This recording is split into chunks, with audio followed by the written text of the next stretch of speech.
Hello everyone, I'm Tal Goldstein and welcome to my podcast, An Album That Changed My Life. On this podcast we're going to be looking at how a certain album has impacted a number of people, from music educators to artists and everything else under the sun. Today we're lucky enough to have Rachel Webber, who is a music editor and freelance administrator. Can we give it up for Rachel? Hi Rachel, how are you? Hi, I'm doing well, thanks. How are you? Yeah, not bad.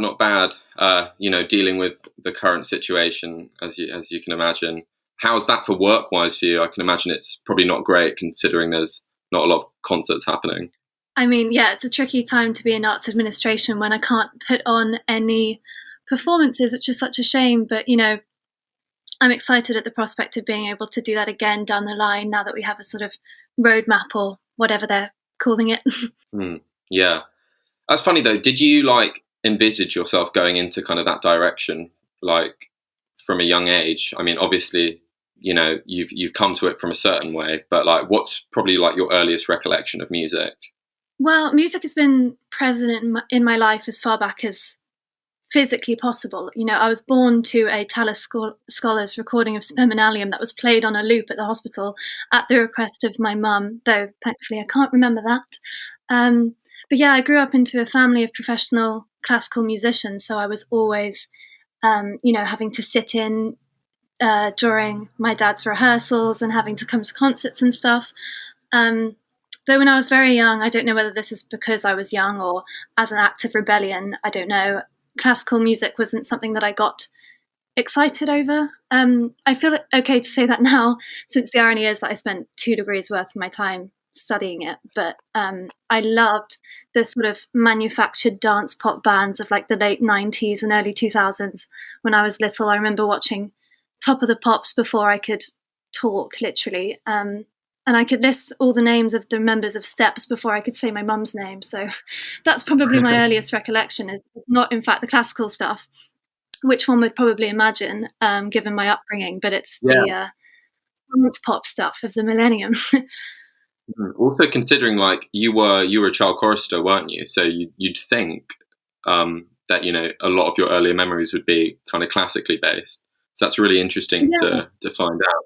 Yeah, absolutely. I mean, they came later. I very much got into the chorister lifestyle from sort of 8, 9 onwards. But before that, I really do remember it being mainly pop music. Yeah. So was it kind of getting into the choral world that made you take music a bit more seriously? Was there a specific piece that you heard that was wow, okay, I want to kind of devote my life to this? Well, it's difficult to say a specific piece, but it was definitely performing the music myself that made me take music more seriously. I mean, that's obviously different now. I'm as much of a listener as I am a performer these days, but it was when I started sort of actively participating in music making that it started to have a profound personal impact and showed me quite how music can be so, nourishing and helpful. But I suppose it was the big choral pieces like anthems by Parry and sort of other late 19th century, early 20th century music of that kind that really got me interested in music. This isn't to neglect the pop genres, though. I remember my Steps, S Club 7 roots, but it was only until I grew up that I developed my tastes in more sort of later pop music. Yeah, it's funny how because I came from a similar background where I wasn't musically educated. I couldn't read music till I was about 15, and before then I had a big pop phase, and then after I'm kind of coming back into it, and now I want to look at it from a musicology kind of perspective. So it's really interesting how it comes full circle for a lot of people. Yeah, absolutely. I mean, even my music degree as an undergrad was primarily classical, but I did a pop music module in my musicology MA, and through doing that, I mean, I really saw how sort of multidisciplinary musicology could be, and how much the study of pop music had links to sort of sociology, had links to politics, had links to all these different, philosophy even, all these different genres and disciplines, which I found so interesting. You can make similar parallels with classical music, of course, but it's sort of more relevant to today's society, a sort of deeper analysis of pop music that people don't really realize is there until they study it.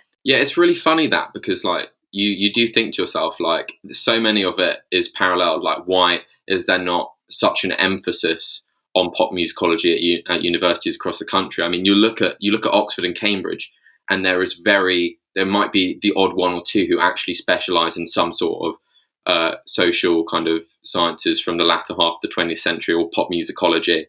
Well, I think it's growing. I think there's definitely more of an emphasis on pop music than there ever was, but it's still in its infancy. You know, I think a lot of lecturers in departments across the UK, I don't really know what the situation is like in the US, but in the UK, I think there are some lecturers that do that have to cover sort of their own specialist subject and then also pop music, rather than somebody that is just interested in pop music. But I mean, there are some lecturers and academics that are actually in departments that are non-music departments, but actually spend a lot of their time teaching pop music. Maybe this was in a sort of cultural studies department or social studies. Pop music is actually finding some like supportive groups in different subjects rather than music, which is also interesting to see.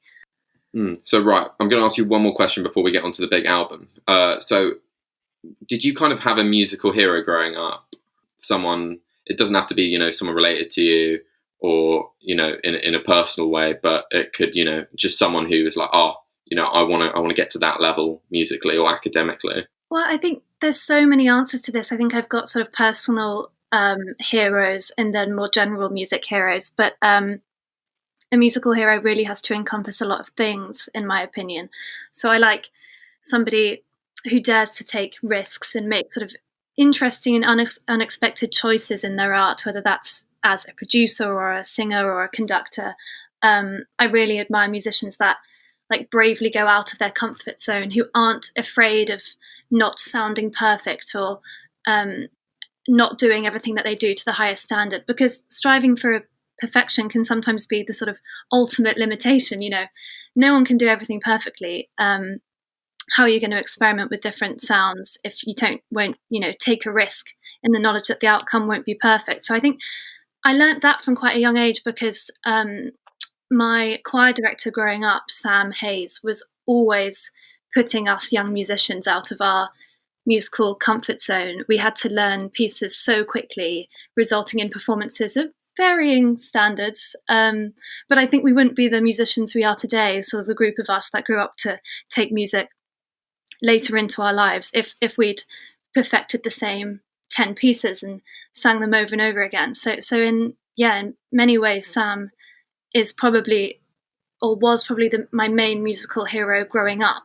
But now I think, I love artists that create a safe space for their audiences, especially those that express and identify with a counterculture. So, for this reason, I really idolize queer and queer supporting artists such as like Madonna, Prince and Cher, and, more recent artists like Frank Ocean. And another hero of mine for like both taking interesting and varied choices in her music and being a social, an activist for social change is Nona Hendryx, whose album we're going to talk about in a bit, I think. So which Nona Hendryx album were you going to talk about today? So I'm going to talk about her second album, which is called Nona, which was released in 1983. Her debut album was called Nona Hendryx, sort of fully self-titled, in 1977. But I think she really found her feet with this second album, and it's one of my favorites of all time. I think like Nona Hendryx's story is really interesting for me, because I think very much of that time you had a lot of these, because she was part of LaBelle, wasn't she? So you've got groups like her, like the Police, all these big trio kind of groups that one member or several members think they can go off and do a successful solo career, and you do think, oh my God, is it actually going to pay off? But hers is, she really creates an interesting sound, I think, and it's also because of her. And I think probably the reason you picked this is because of kind of her queer roots, but like she's not afraid to kind of hold back about some what people might call taboo subjects when it comes to music. Yeah, absolutely. I mean, not only does she show her versatility as an artist in this album, and musically with the amount of styles explored, she is so open in her music and in interviews about identifying with an otherness, an alterity, which so many people, myself included, can relate to, and she's really proud of it. But it's interesting you mentioned that a bit about the history, because she, being part of the LGBT community during the 80s, must have been so incredibly difficult. There was so much fear in that community with this sort of awful collision of like the AIDS epidemic happening and a broadly conservative political landscape, this time when Reagan was president in America. So,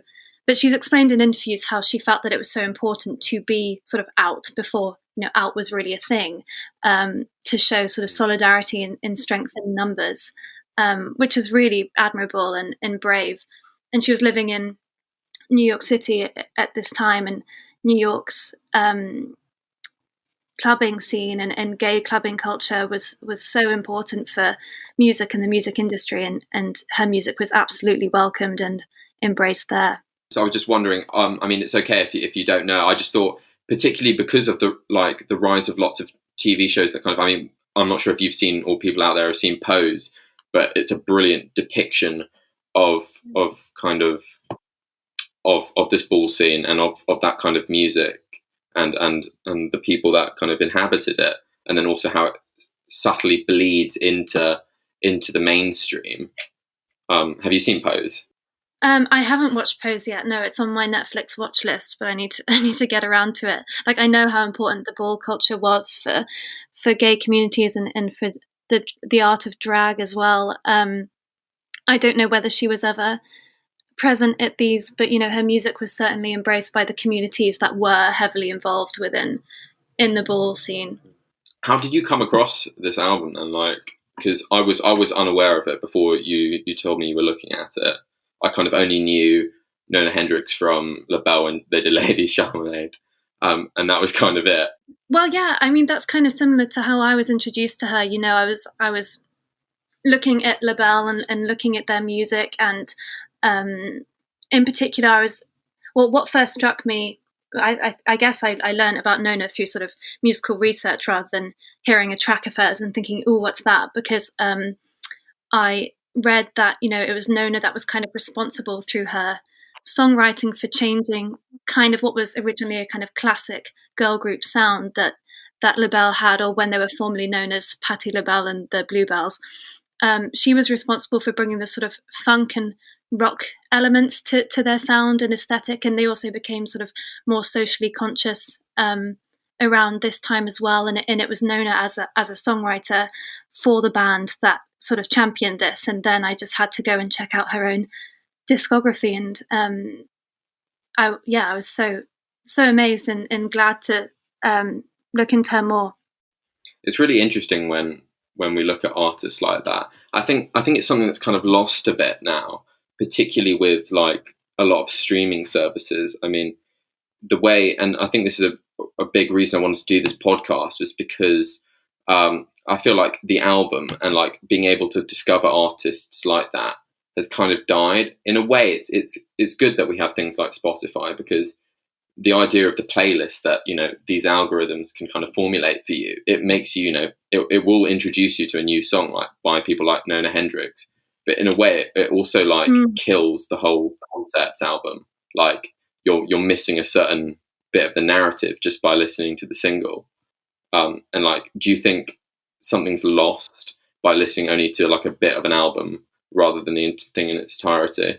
Yeah, absolutely. I mean, whether it's the artist or the producer, either one of those or a collaboration of the two have thought very carefully about what tracks come where in an album. And, you get some that have it's not in the case of Nona, but there are some albums that have sort of 20-second long sort of interludes that are actually really crucial to how the album flows. And yeah, you completely miss that if you just get singles. But I guess ever since sort of it's streaming services as well, and also charts, and charts specifically being catered to, top singles, people are only going to listen out for those and not listen to what could potentially be, beautiful storytelling in an album from beginning to end. Yeah, it kind of, I mean, I can see, we definitely live in a single driven market. It also, I think a lot of the good and like famous concept albums do come a bit from, particularly nowadays, is coming from the counterculture. And I think what may put off like a lot of mainstream people possibly from listening is kind of like this inherent sense of elitism a bit. Like, I'm not sure how you feel about it. I know it's very much rife in like the classical community, but it's really funny that it's very much the same within the indie culture as well. Yeah, no, I totally agree. It's really funny that, actually, because I mean, you'd think that, like, because obviously indie is very much like a retaliation against kind of mainstream culture, mainstream norms. But in itself, like, I read this really interesting article, and it was basically saying how certain people of the indie culture won't listen to a band when they sign to a record label, because like the pre-record stuff is deemed like invariably superior. And it kind of creates this paradox and just like a vicious cycle of no one really, getting what they want. It's not really productive as well, is it? No, it's productive. I mean, it's a limitation if you're only wanting to listen to things before they became mainstream as well. I mean, and also, going back to albums, I think one of the main points and why people don't listen to them fully anymore is that we're so obsessed with consuming things, quickly and efficiently. People's attention spans for art is not what it once was, because previously, you would go to a concert and you'd listen to an entire symphony because that was the only chance you had to listen to it. You wanted there to be repeat bars all over the place so that you could listen to it again. Whereas now we've got everything so disposable. I think people like listening to short form content like singles rather than actually like sitting down to appreciate an entire album. Yeah, I agree, because I mean, listening, you've got to be fair, like to listen to an album is quite like a hefty thing to do, isn't it? Like, it's usually, for a substantial album, it's a good like 40 minutes long, isn't it? But yeah, I do think something is kind of lost. I mean, if we look at some of the great kind of concept albums like Sgt. Pepper's Lonely Hearts Club or like The Wall by Pink Floyd, like, I think, I mean, and it is, I think, a bit wrong to say, they don't work as themselves as standalone singles, because they definitely do. Like, they've got some of the most recognizable tunes in the world. But again, there's something lost in the narrative. It's like you wouldn't just go to a concert hall and listen to, the second movement of a symphony, because it wouldn't make sense then, would it? No, I mean, different movements can be enjoyed by themselves, but I think there's definitely a wider recognition that you need to listen to what comes before and what comes after in classical music, whereas we've almost completely lost that in pop music, except for those that are really heralded as being major concept albums or something like that. Otherwise it's very much less thought of these days. But I think then again, like, that opens up like another problem in itself, like, isn't it, of like, is then kind of the pop music we listen to on the radio, or like all these singles coming out on Spotify, are they then inferior to kind of these great concept albums? Like, why do you think we're always looking to the past for kind of musical safety?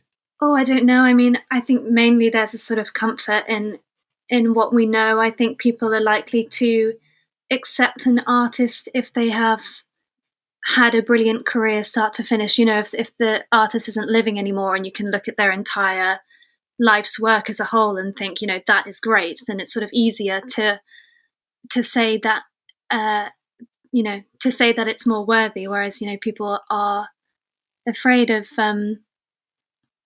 taking risks and exploring new things. Because it's funny, isn't it? Because it's like music is almost like a status symbol, isn't it? With what we listen to, like, I know people that will actively like dislike you if you say, oh, I like Lizzo, or even in the classical community, if you say, oh, I like Ludovico Einaudi or Philip Glass or something like that, they'll turn their nose up at you. And I think it's just really funny, because in the end, we all want the same goal, which is kind of pleasure through the sonic.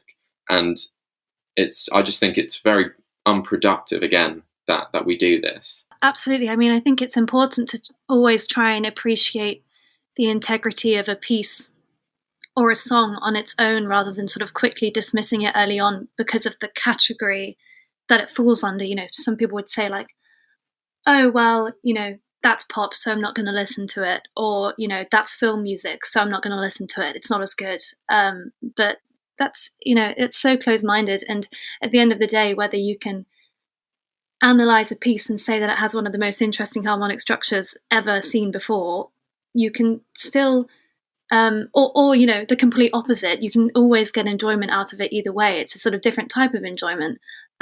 Some music I have such high respect for because of how cleverly it's been constructed. But is it something that I would listen to in my spare time? Maybe not, but I'm not dismissing it just because it sounds too complicated or it's an unfamiliar territory for me and what I'm used to. But yeah, it's unfair. It's completely subjective. I was wondering, could we talk, because obviously the work you did in your masters has been, it's kind of gone all over the place, and it's been like hugely successful. I mean, you've had an article in the Guardian. You've now been published twice. I was wondering, do you think your album that you picked, the Nonna Hendrix, had any kind of impact on your decision to pursue this kind of musicology, or was this kind of just you happened upon it? Well, I think I've always appreciated artists that sort of maybe have been on the sidelines or overlooked. I think Nona, while she is known, I think deserved a lot more respect then and now as an artist. But I mean, she definitely was heavily influenced by other female musicians, and she wanted to make music a safe space for women, because I mean, I've heard interviews with her saying that music has been a part of women's life, forever, but has often not received the recognition that women could have, as in everything else. So, I mean, it's sort of similar to the Jane Savage Project in a way, in that I found this piece that was written for a charity for female orphans, which had a chapel that, was a Church of England chapel.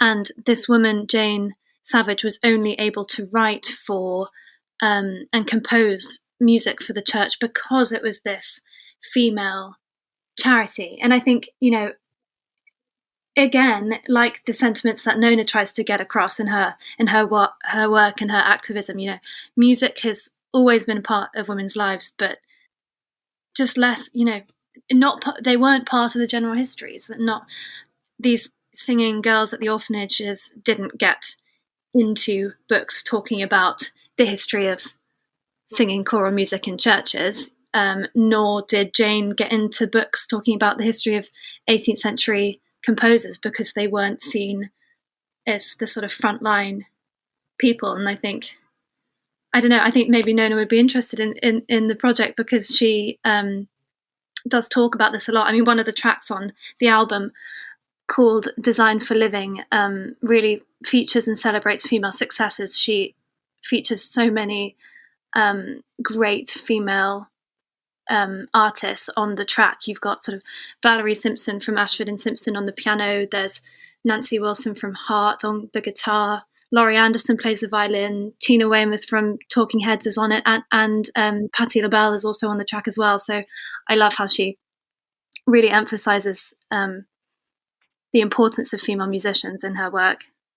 Yeah, because she was kind of doing like the female like power group before it was a real thing. Before it was kind of rose in the 90s and the early 2000s, groups like the Spice Girls.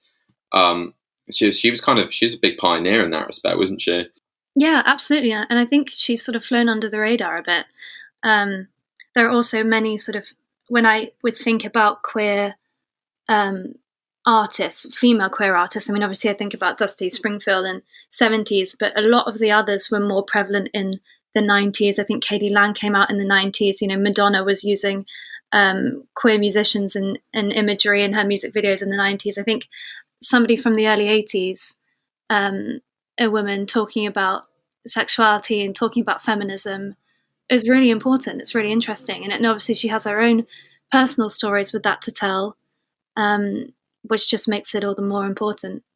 It's really interesting, isn't it? That like, because I was not aware, obviously, of her sexuality before I did some research, and it's kind of, you hear a lot about kind of homosexual artists. You hear a lot about or queer male artists like Freddie Mercury and George Michael.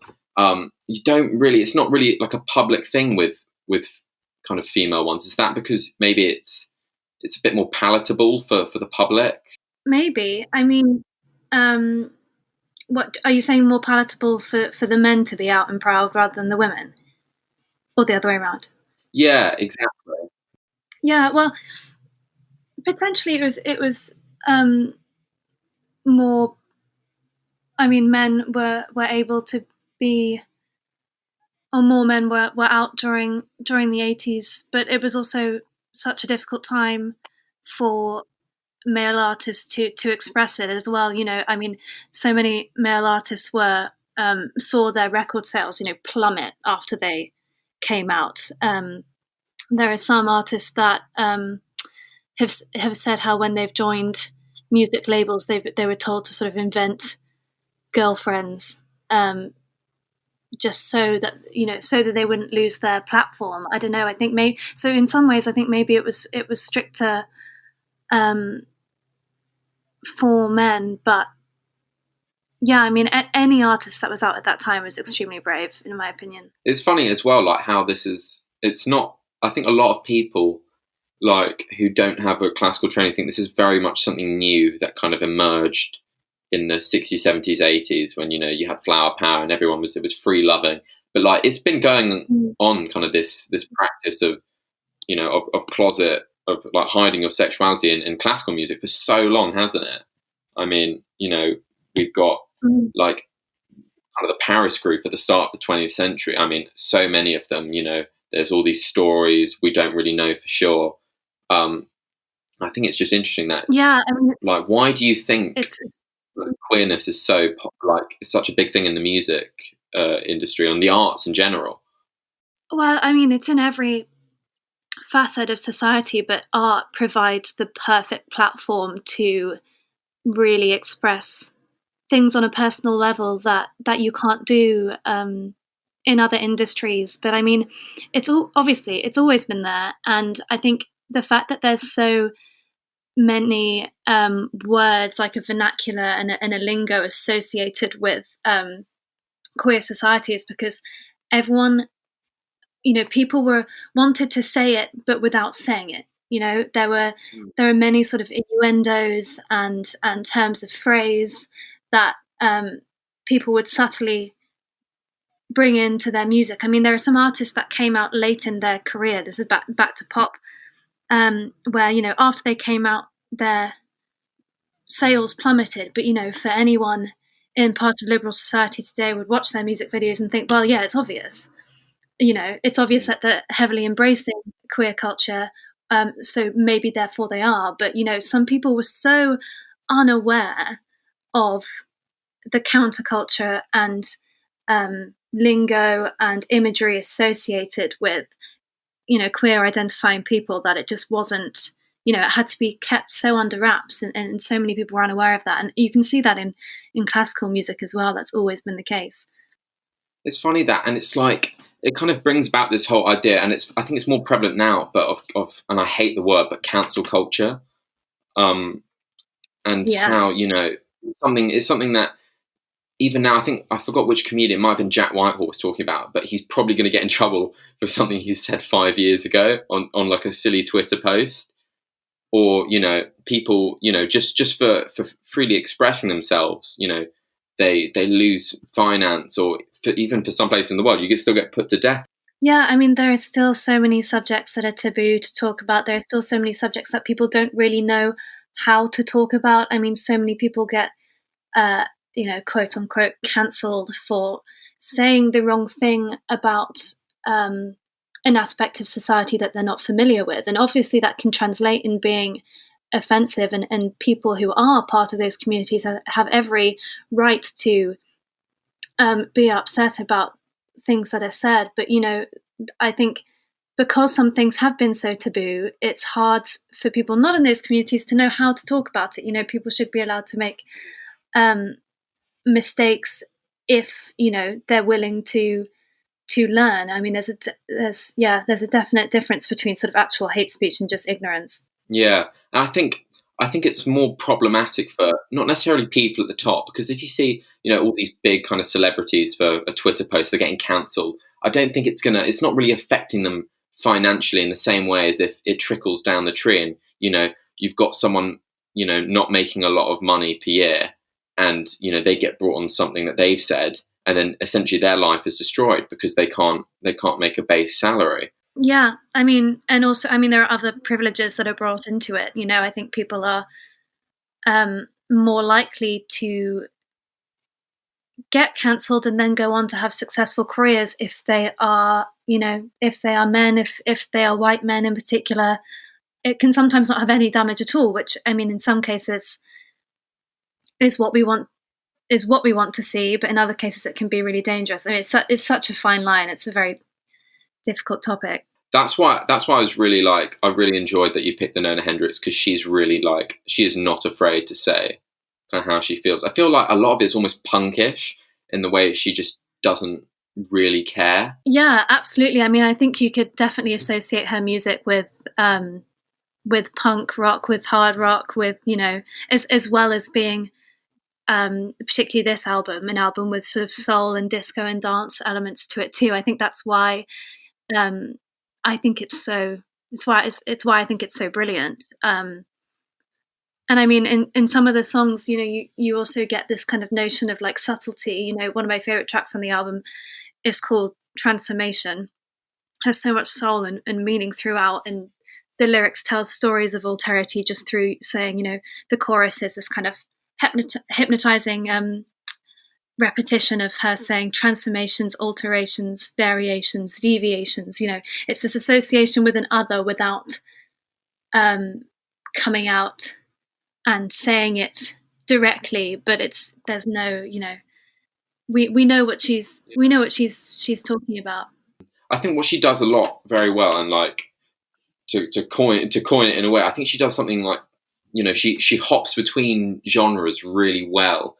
And I feel particularly in the mainstream now, it's something that really doesn't happen anymore. And it happened in the mainstream kind of in, 70s, 80s. You had people, kind of infusing reggae and, Latin kind of stuff. And it happens very much in the counterculture. If you look at, I think what's an amazing platform for this is the Tiny Desk concert series. Because you have you have such a variety of people, coming and doing different things from, Latin drumming to, experimental vocal music. It's just, I wonder why do you think that people kind of why there isn't this deviation from kind of, a single genre in the mainstream anymore? It could be a result of many things. We have these very all-consuming music producing industries that are very have such a huge control over what their artist puts out. I think an artist is more likely to stick in the same genre if they have somebody, if they have producers heavily involved in their career telling them what to do. And I think because so much is to do with sales now, it sort of has been for decades, but so much is to do with sales. So people are worried about, deviating from what made them popular. There are some stories of when bands have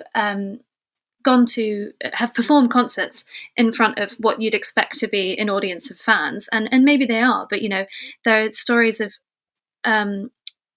bands playing their new songs, potentially taking their music into a new direction, into a different genre, and fans sort of booing them and hating them and telling them to play the favorites, telling them to play the songs that they know. So I really understand why it's difficult for artists to go out of of what they're used to. I mean, bands have often broken up because the artists have had different interests in where they want to go musically. But yeah, so I really appreciate how many genres are in this album. Yeah, it's so weird how so many musicians will bend to the will of the listener. Like I think we've discussed this before about classical music. I mean, like there's so much interesting contemporary classical music that probably a lot of mainstream listeners would really like, but your famous pianists like Lang Lang and Martha Argerich are bringing out the same Mozart and Beethoven sonatas every year, just because that's what the consumer wants and they know it's going to sell. Exactly, and it's particularly interesting with those cases because those performers are such famous performers and personas in their own right that you'd maybe expect them to be more, received with open arms by fans that know and love them as performers, as themselves. I mean, it's fascinating how it's actually those people that do the most mainstream classical picks for their albums. You'd expect new up and coming people to sort of stick with what's famous and what's known, but actually it's the complete reverse. The audience plays such a huge part in music and musical performance. I think an interesting shift in musicology in the last few decades have been taking attention away from the work itself, away from the dots on the page, if you will, and looking at these other entities like the performance, the audience aspect of the performance, or focusing on the performer rather than the work. That's been a really interesting trend because it's sort of taken music out of its context of just being chords and notes and melodies, and there's so much other things to explore. Yeah, it's really interesting, I think, how much the audience now has an impact. Like they can literally make or break you. And I think it's so much of it is reactionary, and I think that's the problem. Like it's not music for music's sake. It's kind of the baggage associated with the artist that comes with it. And it's quite scary because like you have, particularly I think during when like Nona Hendryx was active, you have some really like ego heavy people, but back then like it wasn't really that much of a big deal, like people were just like, oh, that's just kind of, they're just a rock star. But now, if someone's kind of big headed, egocentric, like your kind of typical artist, you'd say like they'll get cancelled immediately. Yeah, I mean, you're so right. There must be so many cases of people that we think are super lovely and come across very warmly in like interviews and stuff that are actually, real divas when behind the scenes, I mean, we just won't know because people are now sort of afraid to show that side of them. I mean, there's a difference between bossing people around and knowing what you want, of course. Those are two very different things, but you're right, people have to be very careful about what they say, and it's often like recordings that have come out that have been filmed secretly of artists behind the scenes that have got them in trouble because they know that they have to put on this sort of media persona now, whereas it was very punk for people to just express who they are rather than being trained in media skills like so many people are now. So like if we go back to kind of consumer choice, do you often, because I know you pick music for certain choir groups, like particularly St. Lawrence Choir, Evensong Choir in York, do you often take into consideration kind of what the audience will be wanting? Yeah, I mean, I do. I think it's all about kind of achieving a balance nowadays because at the end of the day, we are in this choir, we are performing music for the congregation as well as ourselves, and I think it's important that we do adhere to what traditionally has gone down well, but it's also a chance to introduce the listeners to new music. I think it's nice to have a mix. I mean, there's a whole other side of choral music where so much is able to access free nowadays, that people maybe stray away from contemporary music because it's because you have to buy the copies, which, I mean, as you should, the artist should get support from their work. But I think if you're in a position where the contemporary music is less well received by maybe an older audience and it costs more money, it's easy to kind of neglect more contemporary choral music in particular. But I think there's so much great stuff that's being written. I mean, and also, women are given a platform that's bigger than they ever have been before. Yeah, it's no longer Jane Savage only being able to write for a charity of orphans and sort of never in any kind of mainstream context. Like, we now have this change, and I think it's really good to embrace that, even if it's not, the Victorian masters that older church congregations may prefer, or even, early music that people may prefer. Right. This is a very important question now, Rachel. And it is, what is your guilty pleasure music artist or song or anything? I think it might have to be, actually, you mentioned them earlier, potentially the Spice Girls. Do I think the group as a whole has a deliberately constructed, consumerist-driven, flimsy pop product sound with mediocre vocalists? Yes. But do I think individually they're all icons whose tracks I would dance to it all night at any given opportunity? Like, absolutely. I think they're great. I was not expecting that, but you know what? It's okay. I think it would be something that, we should all be more comfortable with in the music industry. I mean, it's just not even a guilty pleasure, is it? You just like it. Like, the whole idea of a guilty pleasure in itself is kind of, trying to hide the fact that you like it. Yeah, no, exactly. I think maybe especially people like me that have been very sort of associated with being church music historians, and not and not as comfortable coming out with like the more lighthearted stuff. But it's so important to just be able to enjoy yourself to music. It's also important not to have to think too much and just enjoy it. Otherwise music will become something that you just listen to and analyze all the time, and you'll think, oh, well, they're using, pretty conventional chords. That's not very interesting. But then you're missing the point. They haven't written these songs to be, masterpieces that to be analyzed and deconstructed. I think that's really interesting what you've just said, because that really does set classical music apart from pop music. And it's like, I think it's a big thing with people saying, oh, the Beatles weren't, musically educated and whatnot. Like, they weren't expecting the pieces to be analysed. And it's really interesting then when we do go and analyse them, because, it's a lot of this kind of academic nature and like intrinsic writing of music is so much more base and so much more subconscious than, us actually thinking about it. Yeah, I mean, the way that we analyse early music and classical music now even isn't necessarily what the composers at the time thought people would be doing to their music.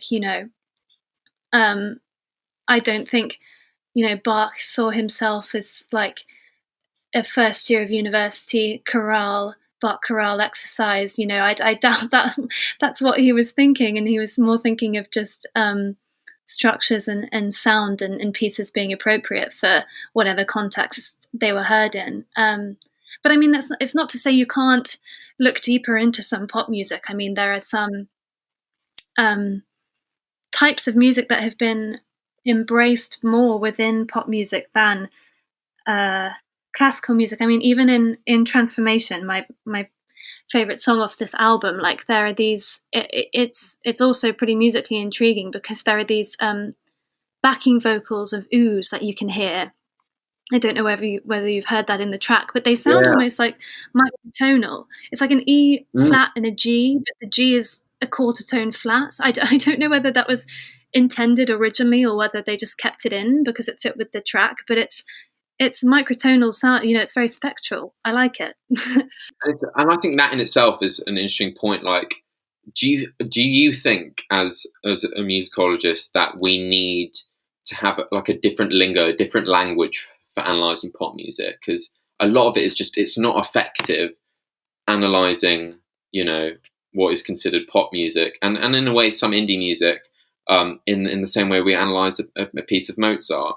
Yeah, I mean, it can't all come under one umbrella, and I think that's why most of the discourse surrounding pop music than some of the discourse surrounding more classical music is the fact that music is considered within its social context more.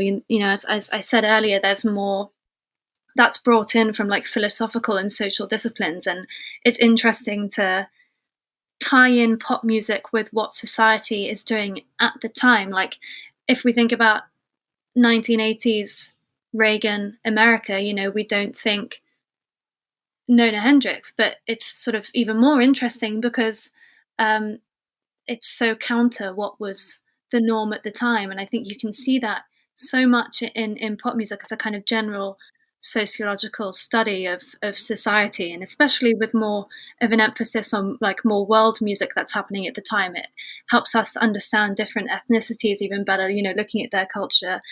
But that's not to say that you can't deconstruct pop music in a similar way. I think sometimes it's hard to know the intentions behind certain musical decisions in a track because there's less written about music and albums are put out there as track lists, and there sometimes isn't the same preface that would have been written before a series of sonatas 200 years ago. It's different. It's sometimes difficult to know what the intentions are behind a track, so it makes it more difficult to deconstruct and analyze in a formal way. But it's really interesting how later music and pop music can be considered less as just a series of notes and harmonies, and more as this wider thing of like, what does this actually tell us about society at the time? So would you ever see yourself then looking at pop musicology seriously? Like, I understand you obviously do a lot of work with early music editing and with church musicology, but could you see yourself doing something on pop potentially in the future? I think I'm definitely going to keep reading pop musicology discourse and articles and books. It would be wonderful if I thought of something that I think would be worthy to put out there, but I haven't got any bright ideas yet. But I think the more that I keep listening to pop music, as I say, I'm like slightly newer to the genre than I am classical music because that's what I grew up playing and studying. But the more and more that I listen, the more ideas that might come up. So yeah, maybe an article one day, that would be great. Yeah, got my fingers crossed for that. Hopefully we'll be seeing that very soon. But anyway, for now, thank you so much, Rachel, and to the people out there that are listening, all 5 of you. Will you please share on social media, and please stay tuned for next week's episode. It's going to be brilliant.